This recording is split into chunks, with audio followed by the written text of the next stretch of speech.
setiap musibah itu selalu Allah sisakan orang yang mendokumentasikan setiap musibah itu, supaya setiap dokumentasi itu nyampe kepada kita.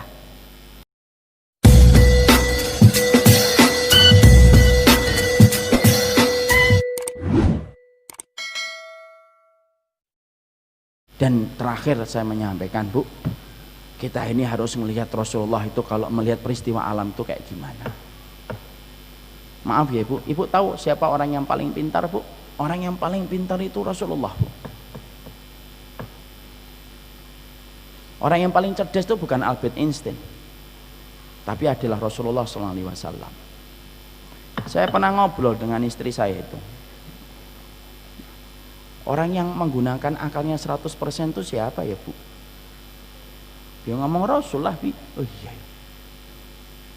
Karena akhirnya saya baca perkataan dari Imam Ad-Dhahabi, Rasulullah itu ternyata menggunakan akalnya itu 100%, Bu.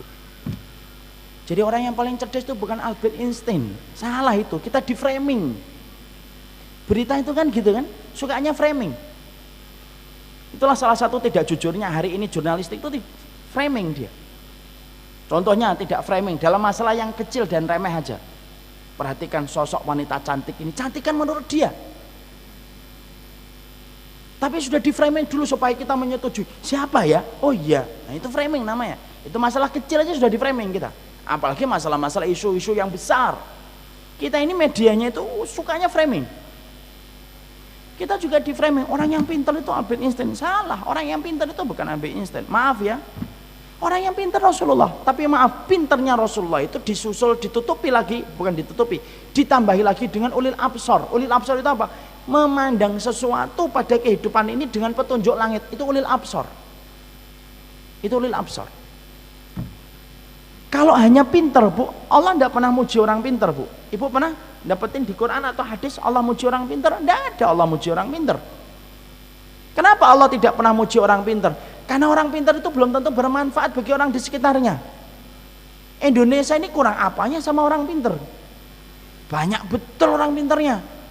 Tapi apakah setiap orang pintar bermanfaat bagi bangsa? Belum tentu. Apakah setiap orang pintar bermanfaat untuk umat? Belum tentu. Makanya Allah tidak pernah muji orang pintar. Karena orang pintar bisa jadi dia pintar tapi memiliki banyak motif. Orang pintar tapi memiliki banyak keinginan yang dia sembunyikan untuk mengelabui orang yang lebih bodoh dari dirinya. Itu orang pintar. Beda dengan ulil absar. Ulil absar itu orang yang memandang sesuatu dengan petunjuk Allah dan dia punya kecerdasan. Itu orang ulil absar. Maaf ya, saya tuh tidak pernah berdoa anak saya pintar. Enggak. Saya itu selalu berdoa, semoga anak-anak saya itu ulil absar. Rasul itu pemimpin ulil absar di atas muka bumi ini. Cerdas Nabi itu. Cerdas dalam akalnya, pandai membaca setiap petunjuk dari Allah. Itu Rasulullah. Ternyata Nabi itu kalau sudah membaca peristiwa alam, Rasulullah SAW itu orang yang paling takut kalau sudah melihat peristiwa alam, Bu. Perubahan alam itu beliau takut. Bukan beliau pengecut. Enggak, Nabi enggak pengecut. Nabi itu maaf ya, Nabi itu kalau sudah jihad, orang yang paling terdepan gagah berani menghadapi musuh itu Rasulullah. Tapi Nabi itu takutnya kalau sudah melihat peristiwa alam itu, sudah melihat perubahan alam, beliau itu takut sama Allah. Karena beliau tahu alam ini tuh semua tentaranya Allah. Angin tentaranya Allah, air tentaranya Allah, api tentaranya Allah, tanah tentaranya Allah, semuanya itu tentaranya Allah. Dan Rasulullah tuh kalau ngelihat ada perubahan alam sedikit, maka Nabi itu ketakutan.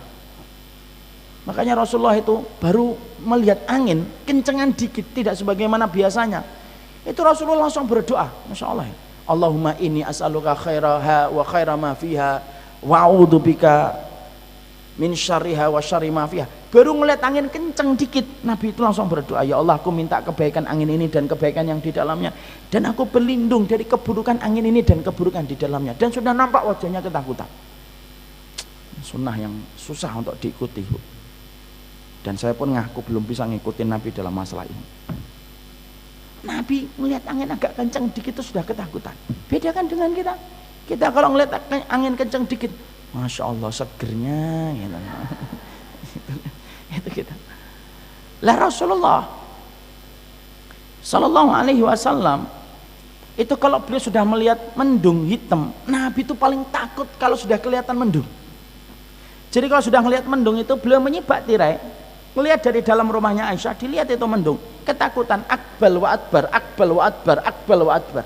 Akbal itu ke depan, ke belakang, ke depan, ke belakang, ke depan, ke belakang. Loh, sampai ibunda Aisyah itu paham, inilah Nabi, inilah suaminya kalau dalam kondisi itu mendung.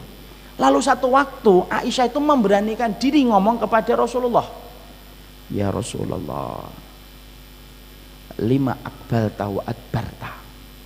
Ya Nabi, kenapa sih ke depan, ke belakang, ke depan, ke belakang? Kenapa ya Rasulullah?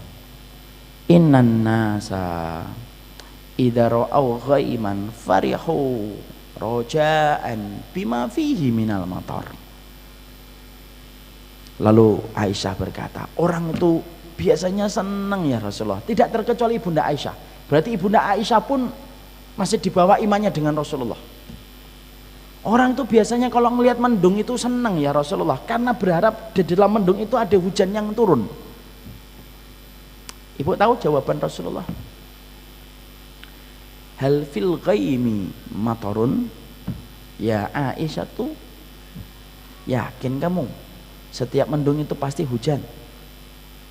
Maaf ya, ini bukan lagu, ini hadis Rasulullah. Emang setiap mendung itu hujan wahai Aisyah? Dan ibu tahu ayat yang dibaca oleh Rasulullah. Rasulullah mengatakan dalam salah satu ayat pada surat Al-Ahqaf, falamma ra'ahu aridam mustaqbila awdiyatihim qalu hadza aridum mumtirna bal huwa masta'jaltum bih rihun fiha adabun alim tudammiru kullu syai'in bi amri rabbiha fa asbahu la yura illa masakinuhum kadzalika nazzil qaumal mujrimin. Rasulullah mengatakan, membacakan satu ayat untuk mendiamkan apa yang dikomentari oleh Bunda Aisyah. Aisyah, emang kamu lupa ayat ketika kaum Ad baru saja menolak Hud dan mengusir Hud atas dakwahnya Hud itu, dan mereka minta kepada Hud, kalau memang kami diadab, ngomong sama Tuhanmu, kirim adabnya sekarang. Lalu Allah kirimkan mendung setelah Hudnya minggir. Ketika Allah kirimkan mendung kepada kaum Ad itu ketika melihat mendung, apa perkataannya? Hada aridum mumtirna. Loh, hujan kan akan turun membasahi tanah kita.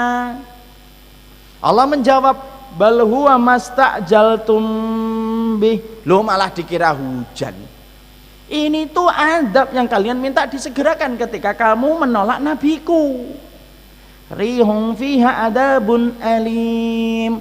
Di dalam mendung itu tidak ada airnya. Di dalam mendung itu angin yang kencang.